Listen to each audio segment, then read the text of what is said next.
examinamos Romanos capítulo 9, escuchamos referencias al aborrecimiento de Dios, no al aborrecimiento del hombre contra Dios, sino de Dios aborreciendo a las personas.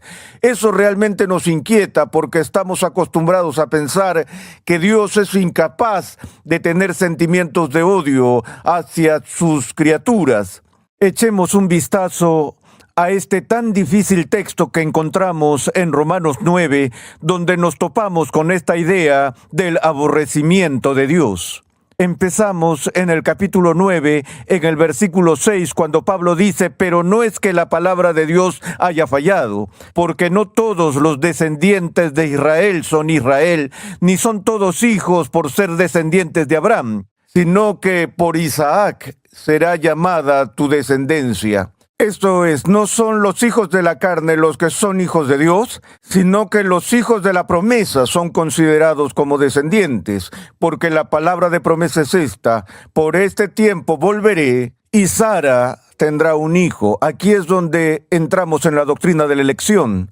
Y no solo esto, dice Pablo, sino que también Rebeca concibió mellizos de uno, nuestro padre Isaac, porque cuando aún los mellizos no habían nacido y no habían hecho nada, ni bueno ni malo, para que el propósito de Dios conforme a su elección permaneciera, no por las obras, sino por aquel que llama, se le dijo a Rebeca: el mayor servirá al menor. Tal como está escrito: a Jacob amé, pero a Esaú aborrecí.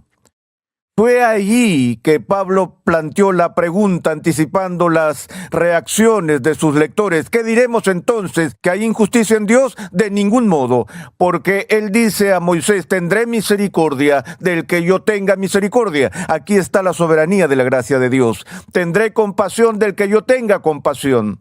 Así que no depende del que quiere, ni del que corre, sino de Dios que tiene misericordia. Luego en el versículo 18, así que Dios tiene misericordia del que quiere, y al que quiere endurece. Ahora aquí, al tratar con esta doctrina, tenemos la declaración más difícil de todas: a Jacob amé, pero a Esaú aborrecí. Cuando Pablo usa ese lenguaje, lo precede con las palabras como está escrito, porque lo que escribe en Romanos 9 con respecto al aborrecimiento de Dios hacia Esaú es una cita directa del primer capítulo del libro del Antiguo Testamento del profeta Malaquías. Es ahí que leemos por primera vez el texto sobre Dios aborreciendo a personas. En el primer capítulo, les refrescaré la memoria y vayamos al primer capítulo, oráculo de la palabra del Señor a Israel por medio de Malaquías. Yo los he amado, dice el Señor.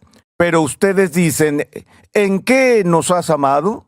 ¿No era Esaú hermano de Jacob?, declara el Señor. Sin embargo, yo amé a Jacob y aborrecí a Esaú. ¿Cómo debemos entender esto? Hay muchas maneras de abordar este texto difícil y diferentes comentaristas lo han abordado de diferentes maneras. El método estándar para interpretar este texto difícil es ver estas palabras primero a través de Malaquías y luego según son repetidas por el apóstol Pablo en Romanos, tan solo como una manera de hablar. Una forma de expresión hebrea, un hebraísmo, una especie de expresión idiomática que no debe tomarse en un sentido literal directo, sino que simplemente expresa la idea de cierto tipo de preferencia.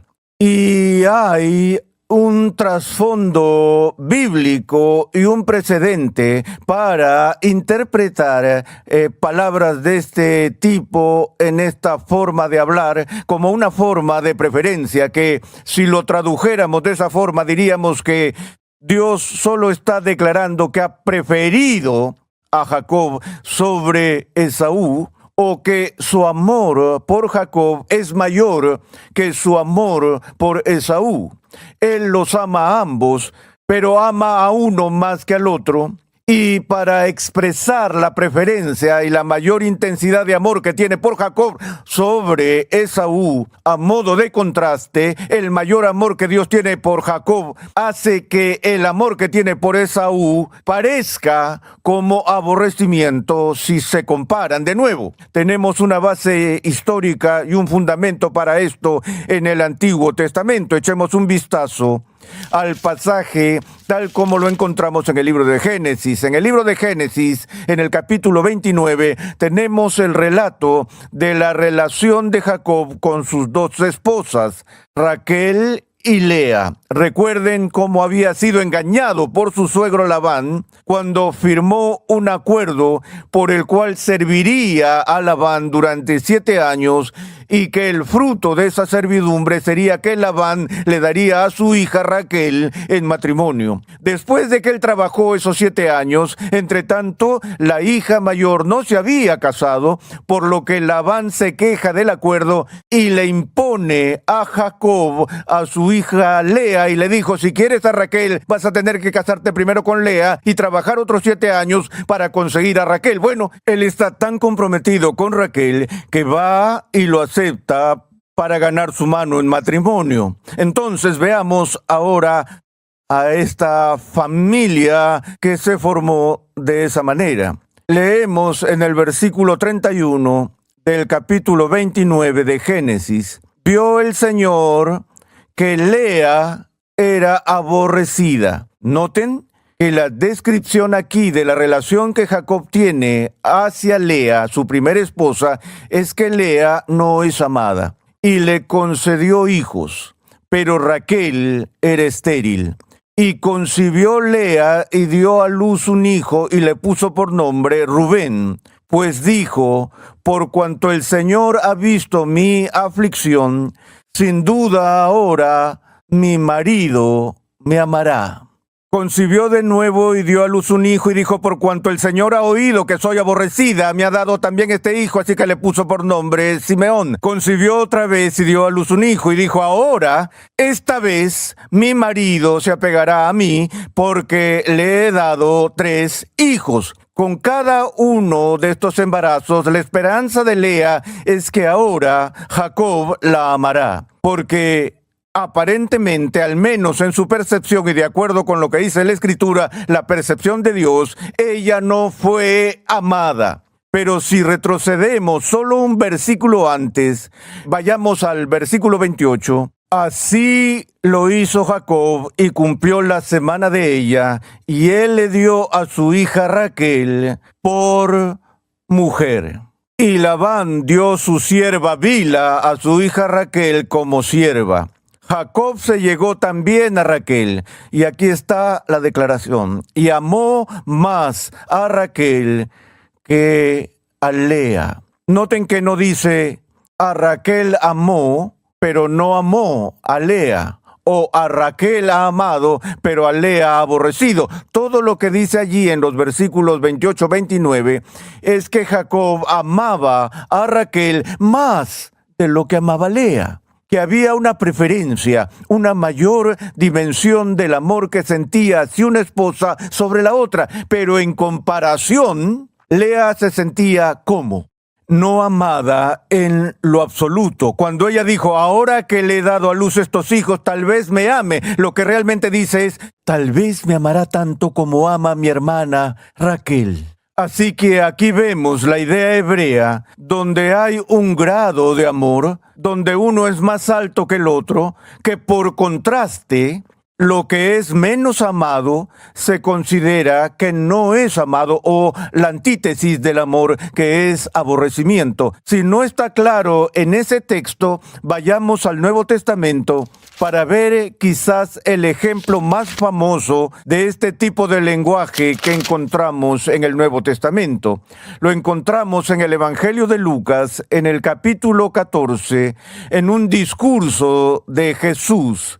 En el versículo 25 del capítulo 14 de Lucas leemos esta declaración: grandes multitudes acompañaban a Jesús, y él, volviéndose, les dijo: si alguien viene a mí, y no aborrece a su padre y madre, a su mujer e hijos, a sus hermanos y hermanas, y aún hasta su propia vida, no puede ser mi discípulo.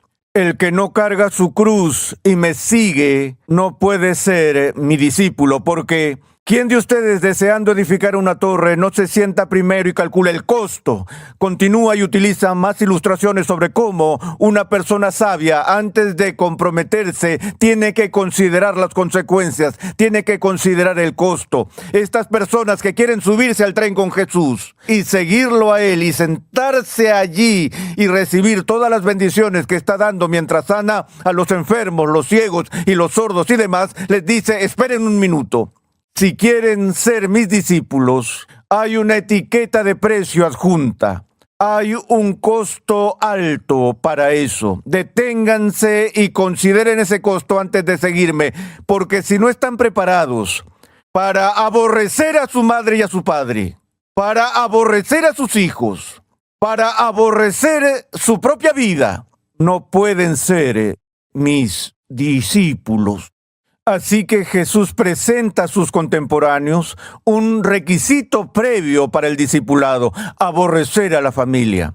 Ahora, este es Jesús, quien guarda la ley de Dios perfectamente a lo largo de su vida, que entendió claramente el quinto mandamiento de honrar al padre y a la madre, de amar al prójimo tanto como ellos se amaron a sí mismos. Nadie entendió la dimensión del amor que requiere la ley de Dios en la medida en que Jesús lo hizo. Quiere decir, literalmente, que si quieres unirte a mi grupo de discípulos, debes estar lleno de hostilidad, enemistad y aborrecimiento hacia tus padres. ¿Debes aborrecer a tus hijos? No, de nuevo, está usando este modismo hebreo de preferencia. Él está diciendo: voy a requerir tal compromiso de tu parte, tal devoción, tal amor, que si quieres ser mi discípulo, entonces se vería en comparación como si estuvieras aborreciendo a tus padres y aborreciendo a tu propia familia y aborreciendo a tus hijos y aborreciendo tu propia vida en comparación. Entonces, creo que entendemos eso. De hecho, cuando leo esto, nunca he tenido a alguien que se me acerque y me diga: ¿por qué Jesús, que se supone que es el amor de Dios encarnado, le dice a la gente que tienen que aborrecer a sus padres y aborrecer a sus hijos? Obviamente entendemos, cuando leemos este texto, que eso no es lo que estaba comunicando. Lo que estaba comunicando era la supremacía del amor que debemos tener hacia Él por encima de todo lo que está en este mundo, incluidos aquellos que más amamos aquí. Ahora, habiendo visto algunos de estos ejemplos en la Biblia, podríamos llegar fácilmente a la conclusión y decir: bueno, en realidad no nos tenemos que preocupar de que Dios sienta aborrecimiento hacia las personas o algo parecido a eso. Tenemos una tendencia a pensar que el aborrecimiento es absolutamente impropio de Dios. Aquello que las Escrituras enfatizan una y otra vez es que aun cuando éramos pecadores, el amor de Dios era tan grande hacia nosotros que incluso entonces, aun estando alejados de Él, su amor venció nuestra hostilidad. Por lo tanto, no debe haber ninguna hostilidad en Dios. Pero creo que podría sorprenderles saber que Dios o la Biblia hablan tanto sobre el aborrecimiento de Dios hacia nosotros, así como de su amor por nosotros. No creo que responda la pregunta completamente tan solo ver estas expresiones como hebraísmos o modismos de preferencia, porque hay una dimensión en la actitud de Dios hacia el pecador que refleja una especie de disgusto total y un carácter repugnante que Dios tiene hacia su raza rebelde de seres humanos. Cuando se enoja con Israel, dice a través de la voz de los profetas: desprecio sus fiestas, aborrezco sus asambleas solemnes, me enferman, los sacrificios que ofrecen en su hipocresía se han vuelto un olor repugnante para mí es un lenguaje fuerte que indica una furia de Dios hacia la hipocresía entre su propio pueblo. Pero volvamos por un momento, si me permiten, de nuevo al Antiguo Testamento, a los Salmos, donde vemos el quinto Salmo, empezando en el primer versículo, Salmo 5, donde vemos un llamado a la atención que empieza con estas palabras. Escucha mis palabras, oh Señor, considera mi lamento. Aquí el salmista está orando a Dios. Atiende a la voz de mi clamor, Rey mío y Dios mío. Porque es a ti a quien oro. Oh Señor, de mañana oirás mi voz. De mañana presentaré mi oración a ti y con ansias esperaré. Ahora escuchen cómo el salmista, bajo la inspiración del Espíritu Santo, describe el carácter de Dios. Porque tú no eres un Dios que se complace en la maldad. El mal no mora en ti. Recordemos la queja de Habacuc cuando Dios estaba tolerando el mal sin control y sin castigo en la nación y no podía entenderlo. Él dijo, Dios, tú eres un Dios que es tan santo que ni siquiera puedes mirar el mal. Es el mismo sentimiento que el salmista está describiendo aquí. Dice, los que se ensalzan no estarán delante de tus ojos. Aborreces a todos los que hacen iniquidad. Destruyes a los que hablan falsedad. El Señor aborrece al hombre sanguinario y engañador. ¿Ven eso? 2 veces en esta sección del Salmo, el salmista habla del aborrecimiento de Dios hacia los malvados. Aborreces a todos los que hacen iniquidad. Luego, aborreces al hombre sanguinario y engañador. No es que Dios esté un poco perturbado con la persona sedienta de sangre, con la persona que es un mentiroso y un tramposo y engañador. Es que Dios los aborrece. Eso es intenso. Creo que tenemos que tomarnos eso en serio. Ahora, siempre usamos el cliché. Dios aborrece el pecado, pero ama al pecador. Eso es una tontería. Dios no envía el pecado al infierno, envía al pecador al infierno, porque aborrece al pecador impenitente que se convierte en el objeto de su ira. La razón por la que luchamos con estas diferencias en las que por un lado la Biblia habla de la increíble dimensión del amor de Dios, mientras que siendo aún pecadores Él nos ama, y sin embargo por otro lado habla de que nos aborrece y que somos repugnantes ante sus ojos y Él no puede soportar siquiera vernos debido a nuestra iniquidad. Lo que esto dice por encima de todo, señores y señoras, es que hay un límite para el amor de Dios. No podemos entender el amor o la actitud de Dios hacia su creación caída como algo que es exclusivamente de amor. Porque la Biblia atenúa la exaltación de la majestad trascendente del amor de Dios con estas advertencias del límite de su amor, más allá del cual hay ira divina y hay aborrecimiento divino. Sé que lo que estoy diciendo aquí va en contra del mensaje que se predica todos los días en nuestra cultura y en nuestra tierra. Hay un concepto que escucho todo el tiempo de los predicadores que nunca encuentro en las Escrituras, y es este concepto: el amor incondicional de Dios. Voy a explorar esto con mayor detalle en nuestra próxima sesión. Pero por ahora solo quiero decir esto. Primero quiero hacer una pregunta. ¿De dónde vino esta idea de que el amor de Dios es incondicional? ¿Qué comunica este concepto? Supongamos que estoy predicando a los no creyentes y les digo a esas personas, Dios te ama incondicionalmente. Ustedes saben que nos dicen en el seminario que cuando predicamos, no predicamos un sermón, predicamos 3 sermones. Está el sermón que la gente escucha, Está el sermón que pensabas que predicabas y luego está el sermón que realmente predicaste y no son lo mismo. Entonces tenemos que entender eso. Me pregunto, ¿qué escucha esa persona impenitente e inconversa cuando escucha un sermón y escucha este anuncio? Dios te ama incondicionalmente. Déjenme decirles lo que escucha. Él oye esto. Dios me ama tal como soy. No tengo que arrepentirme de mis pecados, no necesito un Salvador, no tengo que preocuparme de ir al infierno, porque un Dios que ama a todos incondicionalmente nunca enviará a nadie al infierno. Así que puedo seguir viviendo una vida infernal tal como soy y nunca más preocuparme por ofender a Dios, porque Él no puede ser ofendido. Así de incondicional es su amor. No puedo pensar en un mensaje más peligroso para comunicar a la gente que estar allí y anunciar el amor incondicional de Dios. El motivo para ello, obviamente, es que el predicador que ha experimentado la gracia de Dios, su amor redentor, está tan abrumado por esa redención de Dios que quiere expresarlo en los términos más enérgicos. Por eso dice, el amor de Dios es tan maravilloso, poderoso, trascendente, que podríamos decir que es incondicional. No lo hagas, porque das el mensaje equivocado.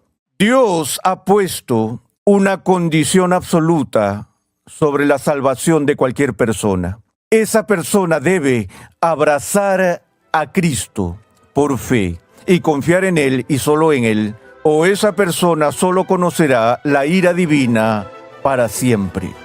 Ahora, hay un amor que viene de Dios, que llega a todas las personas, que es diferente de su amor salvador. Es ese amor que exploraremos en nuestra próxima sesión.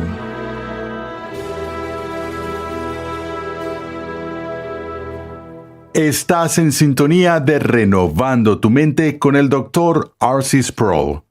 En este episodio hemos visto que el concepto del amor incondicional de Dios no es un concepto bíblico. Dios ha puesto condiciones absolutas sobre la salvación de cualquier persona, abrazar a Cristo por fe y confiar en Él y solo en Él. ¿Quieres profundizar en tu conocimiento de las Escrituras? Conexión Ligonier permite a cristianos en crecimiento estudiar en línea gracias a una amplia biblioteca de cursos interactivos en video impartidos por el fundador de Ministerios Ligonier, el Dr. R.C. Sproul, y otros destacados pastores, teólogos y expositores cristianos. Cada curso contiene herramientas de estudio para ayudarte a aplicar lo que estás aprendiendo, incluyendo pruebas opcionales, preguntas de discusión, así como también la facilidad de visualizar tu avance en cada paso. Tienes la flexibilidad de tomar todos los cursos que quieras, cuando y donde quieras y al ritmo que más te convenga. Para más información visita conexionligonier.com. Como juez justo y recto que no se deleita en la muerte de los impíos, Dios siempre decreta y hace lo correcto. Sus juicios se basan permanentemente en su buena voluntad inherente hacia su pueblo. En el siguiente episodio de Renovando tu Mente, R.C. Sproul expone cómo el amor de Dios está inseparablemente conectado